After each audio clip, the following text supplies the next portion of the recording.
Israel, mucho gusto. Laura Carmona, de la revista Ecos de hoy. Mucho gusto, Lara. Muchas gracias, gracias por recibirme. Mira, te platico rápidamente. La revista Ecos de hoy muestra lo que es México, muestra lo mejor de México al mundo, y estamos muy complacidos en poderte hacer esta entrevista porque parte de lo que México muestra pues es lo que hace su gente, ¿no? Lo más importante para México, lejos también de su cultura y sus tradiciones, pues es la gente lo que transmitimos. ¿Me puedes platicar acerca de este proyecto que se llama Pilares? Pilares, su significado, cada una de sus letras son puntos de innovación, libertad, arte, educación y saberes. En este momento yo soy responsable de Pilares Richard Wagner. El Pilares Richard Wagner fue el primero de los 300 espacios que se van a abrir, que se tienen contemplados aperturarse durante el año 2019 y 2020. El 28 de enero se inauguró este espacio, reitero, ese fue el primero de los 300, a la fecha llevamos un poco más de 70 espacios en operación en toda la Ciudad de México. Tenemos más de 90 actividades distintas, desde actividades educativas, actividades culturales, actividades deportivas y actividades dirigidas al aprendizaje y al aprendizaje de un oficio y el empoderamiento para el ejercicio de la autonomía económica. En estos momentos estamos ya cerrando el formato de este año para iniciar con un nuevo formato que sería el formato de 2020 y seguir caminando hacia la consolidación de este proyecto. En todos los pilares, ya sea pequeños o grandes, porque también hay diferentes formatos.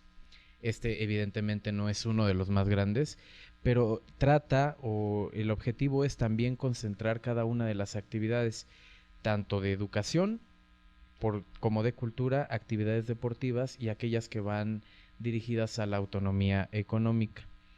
Es importante señalar cómo surge el proyecto. ¿Cómo surge el proyecto? El proyecto nace en un escenario terrible de violencia.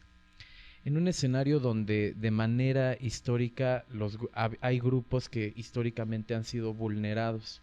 ¿Y de qué manera son vulnerados? Pues de que no se permite un ejercicio pleno de derechos. Es en un escenario de exclusión.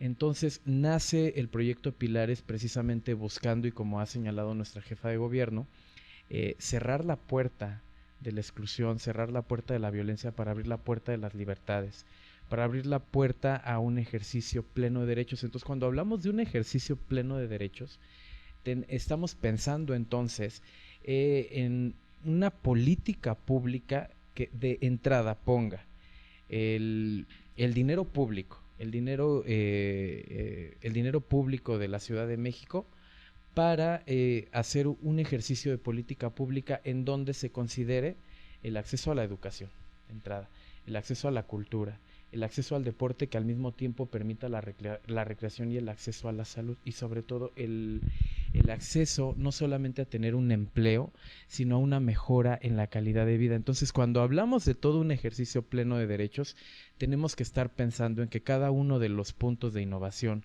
libertad, arte, educación y saberes contemplen actividades que poco a poco nos vayan encaminando a lograr estos grandes objetivos. Mencionas muchísimo la autonomía económica.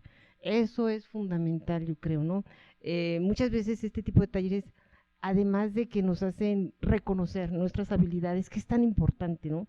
A cualquier edad, saber que somos capaces de ser. La autonomía económica va muy de la mano, ¿no? De cuando empezamos a reconocer estas habilidades que tenemos. Cuando hablamos del programa Pilares, generar un cambio. Respecto de la autonomía económica, es un aspecto muy importante en el programa Pilares.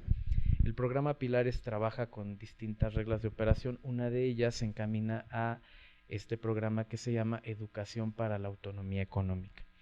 Este programa inicialmente fue pensado y dirigido fundamentalmente hacia mujeres.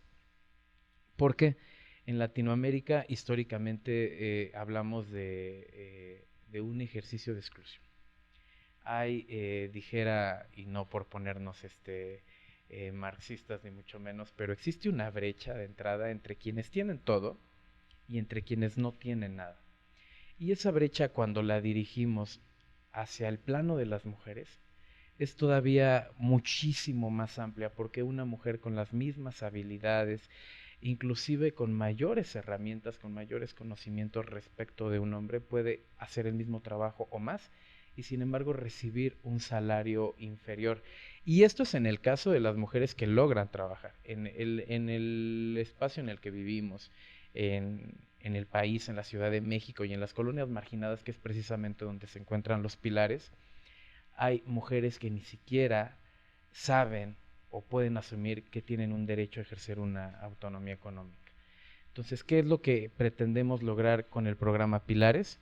Pues precisamente elevar el potencial de las mujeres que nos visitan, que puedan creer en ellas, que puedan adquirir también conocimientos, claro, herramientas, habilidades y que puedan mostrar una mejor actitud frente al escenario por violento y de exclusión que parezca, para que finalmente logren hacer un ejercicio de autonomía económica. Esa es una de las partes que pretendemos en Pilares y creo que lo vamos a lograr.